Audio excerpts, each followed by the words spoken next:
सफेद साड़ी में लाल बिंदी लगाती हो, तेरी माँ कसम एम्बुलेंस नजर आती हो, वे घायलों को ले जाती है, तुम घायल करके जाती हो। बोला ना, रायपुर का वर्धन। आपका नाम क्या है? डीजे घनश्याम टिकाम। कारी है तक कारी के थे। हाँ। अगर ते गोरी होते ना ट्यूबलाइट कस तो सब गोरी गोरी कहती वो। ए जीजा काहे का मैं सही में कारी हूँ, मगर मैं अमित कमल का के था सुने का कहथस? तय कारी है मगर माँ कसम बहुत बड़ दिल वाली है जो। सही में ए भले कारी है वो, ए भले कारी है वो। डीजे घनश्याम टिकाम। भले कारी है वो, भले कारी है वो, माँ कसम सारी दिल वाली है वो।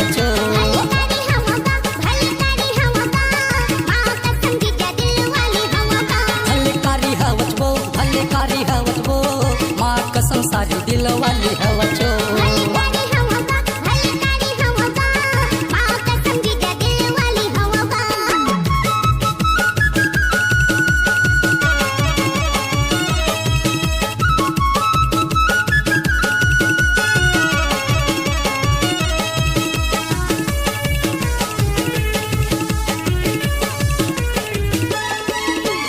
चढ़ती जवानी तोरे, चढ़ती जवानी तोरे लगे है पानी।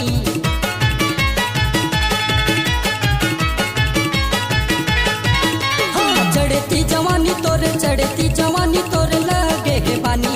चढ़ती जवानी तोरे, चढ़ती जवानी तोरे लगे है पानी। ए भले कारी है वो, मिक्स बाय घनश्याम टिकाम। ए भले कारी है वो,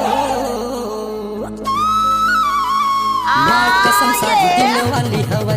भले कारी है वो, भले कारी है वो, माँ कसम सारी दिल वाली है वो।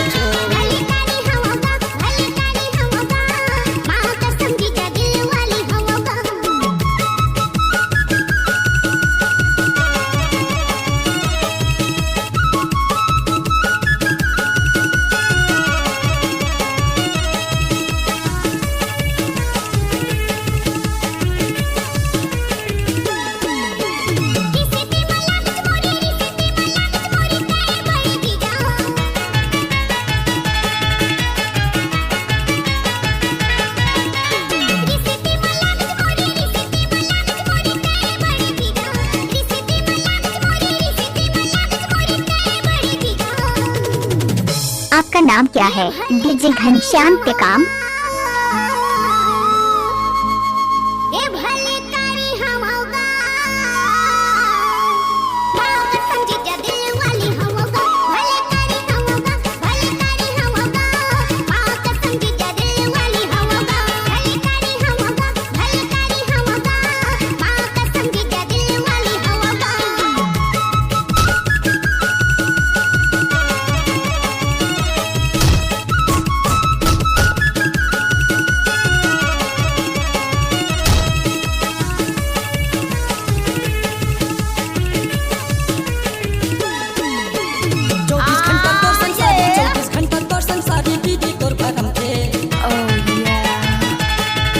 आप सुन रहे हैं डीजे घनश्याम टिकाम का मिक्स किया हुआ गाना। 24 घंटा तोर संसारी दीदी तोर भरम थे।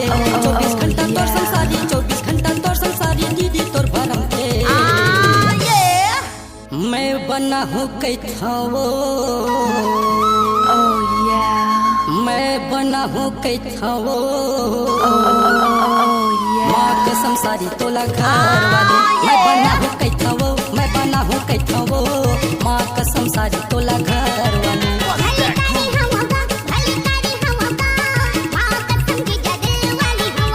भले कारी हवत वो, भले कारी हवत वो, माँ कसम सारी दिल वाली हवचो। माँ कसम सारी दिल वाली हवचो। आपका नाम क्या है? DJ Ghanshyam Tikam. Mobile number 9301837912।